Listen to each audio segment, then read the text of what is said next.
आज आपण संत श्रेष्ठ जगद्गुरू तुकोबाराय यांच्या गाथ्यामधील अभंग क्रमांक 3739वर मी चिंतन मांडण्याचा प्रयत्न करीत आहे.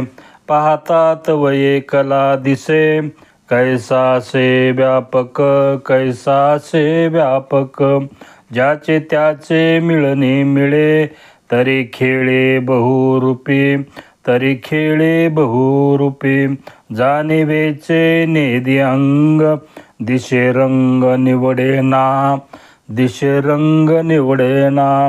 तुका म्हणे हेची ठाई, हे तो नाही सर्वत्र, हे तो नाही सर्वत्र, ज्याचे त्याचे मिळणे मिळे, तरी खेळे बहुरूपी, तरी खेळे बहुरूपी.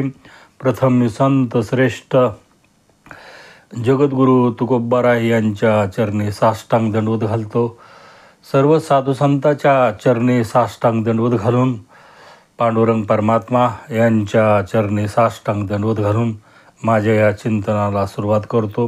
कारण अखंड शिवनाम सप्तामोज्य निवाडा माझं ग्रामदैवत, कारण तिथं भगवान शिवाचा सप्ताह चालू आहे. म्हणून हे मोठे माणसं आहेत, भगवान शिवाच्या चरणी काय व्हावं, आपल्याकडे काय आहे देण्यासारखं अशा मोठ्या माणसाला. म्हणून या अभंगावर जे चिंतन होणार आहे ते मी मांडणार आहे माझ्या जीवनामध्ये. ते भगवान शिवच माझ्याकडून बोलून घेणार आहेत. हे बोललेलं भावपुष्प कारण त्यांच्याच चरणी मी माझ्या जीवनामध्ये वाहण्याचा प्रयत्न करीत आहे. महाराज अभंगाच्या पहिल्या चरणामध्ये म्हणतात, पाहतात वये कला दिसे कैसा से व्यापक, कैसा से व्यापक. कारण पाहता हा अत्यंत महत्त्वाचा शब्द महाराजांनी वापरलेला आहे. कारण पाहता या शब्दामध्येच या अभंगाचं गूढ आहे, मर्म आहे. आता आपल्या जीवनामध्ये तुम्ही म्हणताल काय मर्म आहे या पाहतामध्ये? आम्ही तर दररोज पाहतो, मग त्याच्यामध्ये हे काय सांगालात तुम्ही? तुम्हाला ह्याचं गूढ का कळणार नाही तुमच्या जीवनामध्ये? कारण तुम्ही पाहण्याचा प्रयत्न करता का? आपल्या जीवनामध्ये आपण पाहण्याचा प्रयत्न करतो का? तरच आपल्याला ह्या पाहता या शब्दाचा अर्थ नीट समजेल. कारण आपण जी जन्मलो, इथं जन्मल्यापासून आपल्या जीवनामध्ये आपण बाहेरच पाहत गेलेलो आहोत. आपल्याला 1 वर्षापर्यंत आपण आत पाहत असतो आपल्या जीवनामध्ये. कारण त्या लेकराला 24 तासापैकी 18 तास ते लेकरू झोपतं आणि त्याच्या आतच मग्न असतं ते त्याचे. कारण मागचे जन्म असेल किंवा त्याच्या विचारामध्ये एवढं मग्न असतं ते. कधी कधी हसतं, कधी कधी रडतं.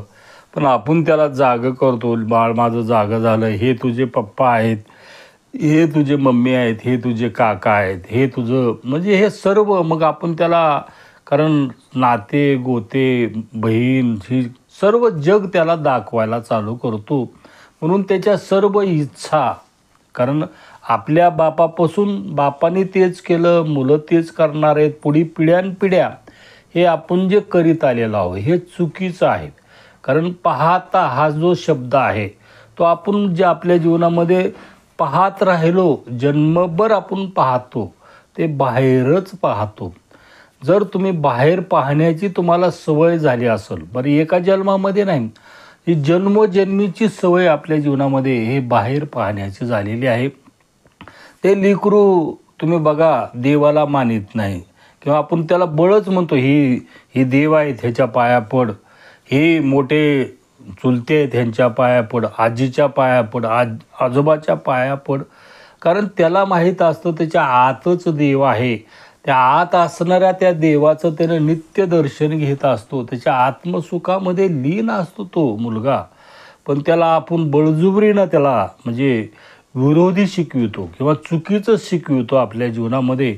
म्हणून पाहत पाहत जातो. मग मग त्याला सांगतात, हे तुझं घर आहे, हे तुझं गाव आहे, हे मामाचं आहे, हे तुझं म्हणजे प्रत्येक ही त्याला, मग ही तुझी शाळा, लगेच त्याला शाळा दाखविली जाते, हे तुझी गुरुजी आहेत, हे तुझी शिक्षिका आहे, असं त्याला बाहेर पाहण्याचं. मग ते बाहेरलं ज्ञान, मग ह्याला ह्याला बॉल म्हणतात, ह्याला हे म्हणतात, त्याला ते म्हणतात. मग पुस्तकामधलं ज्ञान त्याच्या जीवनामध्ये तो ग्रहण करायला चालू करतो आणि मग तो मुलगाही त्याच्या जीवनामध्ये जसा जसा मोठा होईल मग त्याला पहिलीचं, दुसरी, तिसरी, चौथीचं हे ज्ञानच, बाहेरलंच ज्ञान त्याच्या जीवनामध्ये तो गोळा करीत राहतो आणि त्याच्या जीवनामध्ये आत पाहण्याचं तो विसरूनच जातो.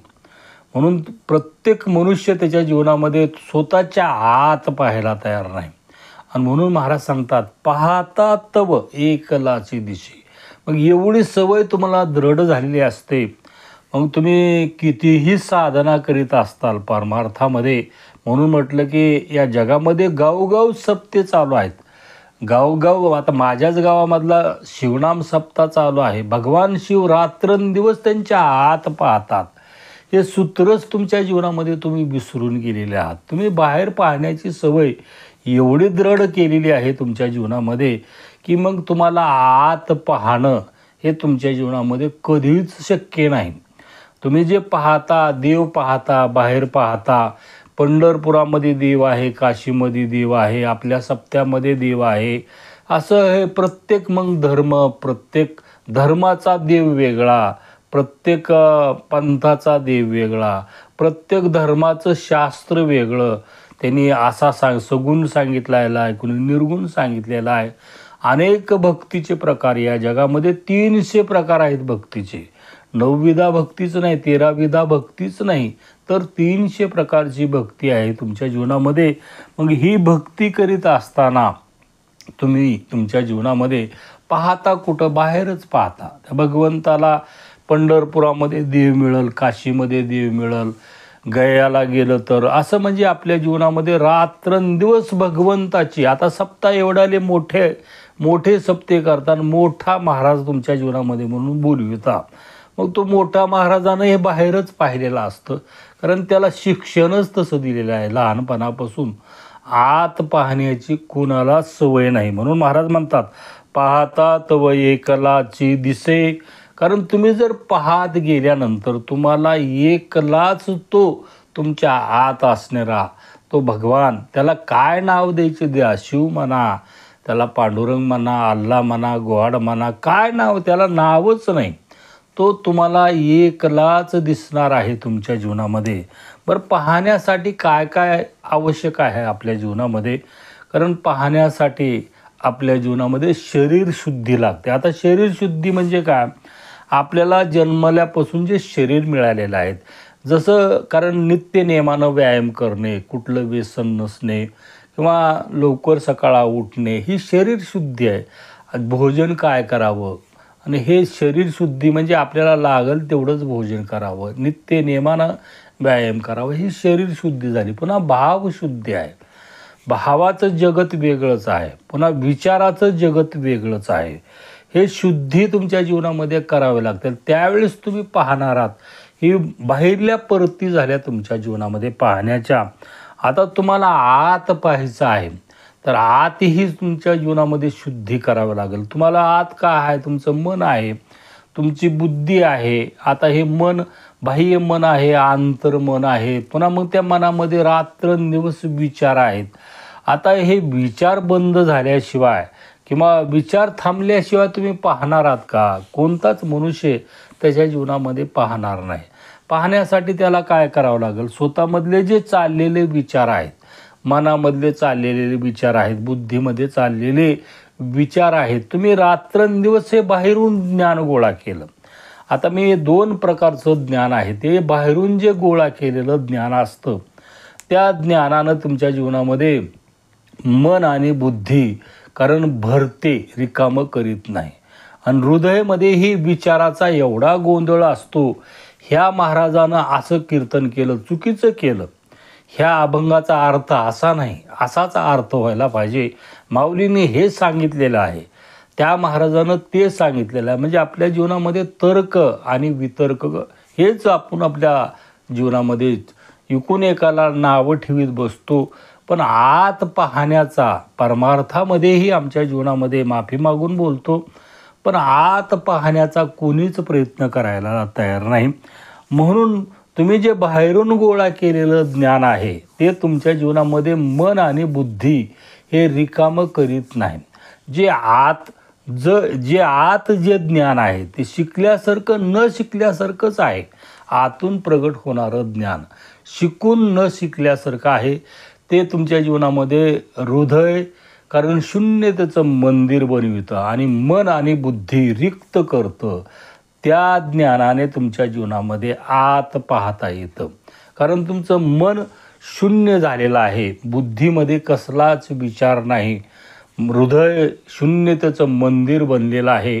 मग तुम्ही तुमच्या जीवनामध्ये शांतपणे आत पाहता. आत पाहिल्यानंतर तुमचा जो आत्माराम आहे, तो द्रष्टा आहे, पाहणारा जो मग तो भगवान आहे. भगवंतही तुमच्या आतच आहे. त्याला शिव म्हणा, त्याला गॉड म्हणा, त्याला काय पांडुरंग म्हणा, परमात्मा म्हणा. तो परमात्मा आपल्या जीवनामध्ये आपणच पाहतो. पाहणाराही आपणच आहोत. आपणही त्या भगवंताचाच अंश आहोत. दृष्टा या भावानं आपण त्या भगवंताकडं आपल्या जीवनामध्ये पाहत असतो. आता हे पाहत असताना महाराज सांगतात की पाहता तव एकलाच दिसे. आत आपल्याला तो एकटाच दिसत आहे. पाहणारे आपण एकटेच आहोत.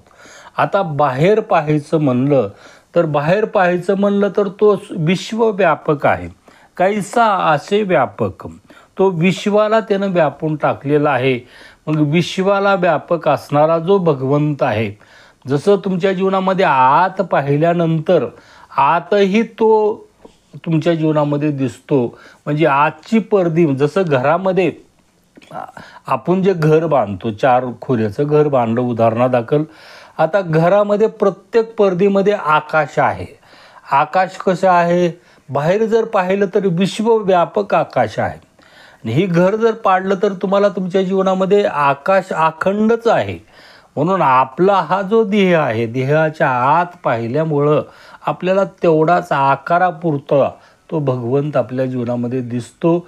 आणि जर बाहेर हा देह गेल्यानंतर, देह तरी एक दिवस जाणारच आहे, देह तुमच्या जीवनामध्ये ठेवल्यानंतर तुम्हाला हाच परमात्मा तो विश्वव्यापक दिसतो. ही स्वतःची अनुभूती महाराज त्यांच्या जीवनामध्ये सांगतात. आता आपल्या जीवनामध्ये खरंच ज्याला अनुभूती घ्यायची आहे त्यानं त्याच्या जीवनामध्ये काय करावं लागेल, स्वतःसाठी वेळ द्यावा लागेल. म्हणून म्हटलं की सप्ताह करता गावगाव सप्ते चालू आहेत. मला काही कुणाच्या सप्त्याबद्दल निंदा करायची नाही किंवा नाव ठेवायचं नाही.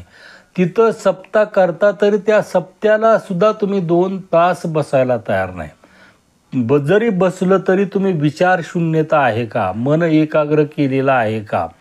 जर मन एकाग्र नसेल, विचारशून्यता नसेल, आमच्यासारख्या सांगणाराची नसेल आणि ऐकणाराची नसेल, तर तुमच्या जीवनामध्ये काय पाहणार आहात. मग तुम्ही तुमच्या जीवनामध्ये विषयामध्येच मग्न असणार आहात. तुम्ही त्या सप्त्यामध्ये असून, मंदिरामध्ये असून तुमचं मन कुठंतरी भटकत राहणार आहे. हे प्रत्येक मनुष्याला त्याच्या जीवनामध्ये पटतं. म्हणून पाहण्यासाठी तुम्हाला एकांतवास किंवा कुठेही तुमच्या जीवनामध्ये बसलात तर आत पाहण्याची तुम्हाला सवय लावावी लागेल. आणि हे आत पाहत असताना तुमच्या जीवनामध्ये मन एकाग्र करावं लागेल, बुद्धी शांत करावी लागेल. मग हे बाहेरल्या ज्ञानानं तुमच्या जीवनामध्ये कधीच बुद्धी शांत होणार नाही. हे बाहेरलं ज्ञान तुम्हाला बांधून टाकतं. म्हणून पंडित या जगामध्ये स्वतःलाच त्याच्या जीवनामध्ये बांधून घेतो आणि बांधून घेऊन त्याच्या जीवनामध्ये ते बेड्या त्यानं बांधलेले आहेत. मग तुमच्या जीवनामध्ये एवढा परमार्थ चाललेला आहे, तुमचा अहंकार गेलेला आहे का, तुमचा क्रोध गेलेला आहे का, तुमचा दंभ गेलेला आहे का, हे विकार जातच नाहीत. मग तुमच्या जीवनामध्ये, जसं मी उदाहरण देतो, कारण डॉक्टर शिरीष वळसंकर मेंदू विकार तज्ज्ञ, आता न्यूरोसर्जन, त्यांच्या जीवनामध्ये एवढा मोठा मनुष्य 18/4/2025 रोजी संध्याकाळी 8:30 वाजता 8:30 त्यांनी स्वतःच्याच डोक्यामध्ये गोळ्या घालून स्वतःचं जीवन संपविलं. आता अनेक मेंदू विकाराचे तज्ज्ञ आहेत ते. म्हणून लाखो लोकांना त्यांच्या जीवनामध्ये, देशात नाही बाहेरल्या देशातसुद्धा ते जात होते. मी त्यांचा साक्षी आहे माझ्या जीवनामध्ये. कारण 15 वर्षे माझ्या बायकोला फिट्सचे झटके येत होते. 15 वर्षे आम्ही सोलापूरची वारी केलेली आहे. ॲडमिट होतो. साक्षात तो देव मनुष्य आहे त्याच्या जीवनामध्ये. पण त्यालासुद्धा, कारण त्याचं मन एकदा ते सैराट सुटलेलं आहे. मग मन एकदा सैराट सुटल्यानंतर घे बंदूक म्हणलं की घेतो. तसं तुम्हाला वाटतं तुमच्या जीवनामध्ये. मग घे दोरी म्हटलं की तुम्ही दोरी घेता. बांध म्हणलं की त्या गळफास तुम्ही बांधता. म्हणून हे सोपं नाही. म्हणून परमार्थ या जगामध्ये भरपूर वाढलेला आहे, पण ते दिखावा आहे. त्याच्यामधून तुम्ही आत पाहण्याचा कोणीच प्रयत्न करीत नाही. जर आत पाहिला नाहीत तर मग तो सांसारिक असो, पारमार्थिक असो, व्यावहारिक असो. कारण मी म्हटलं की माझ्या जीवनामध्ये बार सांगतो, विज्ञान धर्माशिवाय पांगळा आहे आणि धर्म तुमच्या जीवनामध्ये विज्ञानाशिवाय तोही पांगळा आहे. म्हणून दोघाला जोड आहे. धर्माला विज्ञानाची जोड आहे, विज्ञानाला धर्माची जोड आहे. म्हणून आपल्या जीवनामध्ये आत पाहण्याचा प्रयत्न करावा. हे सहज होत नाही. लाखो वर्षाची सवय आहे ही मोडण्यासाठी. एखादाच बुद्ध, एखादाच तुकाराम, एखादाच ज्ञानेश्वर का होतो? कारण एवढं कठीण असणारी गोष्ट आहे. कारण प्रवाहाच्या विरोध वाहण्यासारखी गोष्ट आहे असं महाराज अभंगाच्या पहिल्या चरणामध्ये सांगतात. अभंगाच्या दुसऱ्या चरणामध्ये महाराज म्हणतात, ज्याचे त्याचे मिळणे मिळे, तरी खेळे बहुरूपी, तरी खेळे बहुरूपी. इथं महाराजांनी सांगितलं की तुम्ही जसं कर्म कराल तसंच तुमच्या जीवनामध्ये फळ मिळतं. म्हणून म्हटलं की या जगामध्ये कर्म कसं करायचंय हे आपल्या अधीन आहे. तुम्ही शेतामध्ये जर संपूर्ण आंब्याचे झाडं लावले तर तुम्हाला नक्की आंबा खायला मिळेल. तुम्ही बाबळीचे लावले, काँग्रेस लावलं किंवा कुरडूच तुमच्या शेतामध्ये असेल तर तुम्हाला काटेच तेच सहन करावं लागेल. म्हणून तुम्ही कर्म कसं करता? कारण संसारामध्ये, परमार्थामध्ये, व्यवहारामध्ये प्रत्येक मनुष्याला त्याच्या जीवनामध्ये वाटतं मी धर्मानं वागतो, मी नीतीनं वागतो. पण प्रत्येकजण धनाच्या मागं लागलेला आहे. धनच त्याचा एकमेव त्याच्या जीवनामध्ये विषय बनलेला आहे. आणि प्रत्येक मनुष्य मशीनवत होत चाललेला आहे. कारण त्यानं प्रेम विकाय चालू केलेला आहे धनामुळं. म्हणून जवळचा नाही, लांबचा नाही, काही नाही, त्याला फक्त धन पाहिजे. मग धनासाठी तो कोणत्याही स्तराला त्याच्या जीवनामध्ये जायला तयार आहे आणि फक्त त्याला धन पाहिजे. आणि हे धन एकदा मिळविल्यानंतर त्याच्या जीवनामध्ये मग धन मिळतं, सर्व लोक दूर जातात. प्रेम अंतःकरणामधलं सर्व निघून जातं. आणि प्रेम एकदा निघून गेल्यानंतर तुम्ही ते मशीनवत होता. तुम्हाला वाटतं प्रत्येकानं मला येवं, माझी स्तुती करावी, मला मोठं म्हणावं, हे तुम्हाला वाटतं. पण ते शक्य होत नाही. कारण तुम्ही तुमच्या जीवनामध्ये धनाच्या मागं लागून तुम्ही सर्व मनुष्यापासून दूर गेलेले आहात. त्या भगवंतापासून तुमच्या जीवनामध्ये दूर गेलेले आहात. म्हणून कर्मामधून आपल्या जीवनामध्ये सुटणं अवघड आहे. चुकीचं कर्म झालं, चुकीच्या लोकांची संगती आपल्या जीवनामध्ये घडली तर त्याचे परिणाम हे भोगावेच लागतात, भोगूनच संपावे लागतात. ते तुमच्या जीवनामध्ये दुसरा पर्यायच नाही. जरी या जगामध्ये आपल्याला वाटत असेल जे अधर्माने लोक वागतात, धर्म सोडून त्यांच्या जीवनामध्ये वागतात, कोट्यावधी रुपये त्यांना मिळतात, धन मिळतं, मान मिळतं, पद मिळतं, पण आंतरिक दृष्ट्या त्यांच्या जीवनामध्ये जर पाहिलं तर ते खरे सुखी नसतात. त्यांच्यासारखा दुखी या जगामध्ये कोणीच नसतो. तो एवढे दरिद्री असतात त्यांचं वर्णन न केलेलं बरं. म्हणजे त्यांना फक्त ते पण त्यांना कळतं, त्यावेळेस कळून काहीच उपयोग होत नाही. त्यांना जे सुख पाहिजे असतं, समाधान पाहिजे असतं, शांती पाहिजे असते, ते त्यांच्या जीवनामध्ये कधीच मिळत नाही. याच्यावर मी एक उदाहरण देतो. एका गावामध्ये 2 नवरा बायको त्या भगवंताची नित्यनेमाने भक्ती करायचे आणि कुणीही महात्मा त्यांच्या घरी आला की ते अतिथी म्हणून त्याला भोजन घातल्याशिवाय ते जाऊ द्यायचे नाही. त्याची पाद्यपूजा करून ते भोजन घालायचे आणि भगवंताचं चिंतन करायचे सतत. मग कोणीही अतिथी आला की त्यांचा तो धंदाच. पण त्या एके दिवशी त्या गावामध्ये एक चोर आला चोरी करण्याच्या हेतूनं. आता चोर साधूपेक्षा तो त्याचा हावभाव वेगळा आहे सगळा. तो त्याच्या मुखामध्ये चालू आहे रामकृष्ण हरी जय जय रामकृष्ण हरे राम, असा तल्लीन होऊन त्या भगवंताचं नाम घेऊ लागला.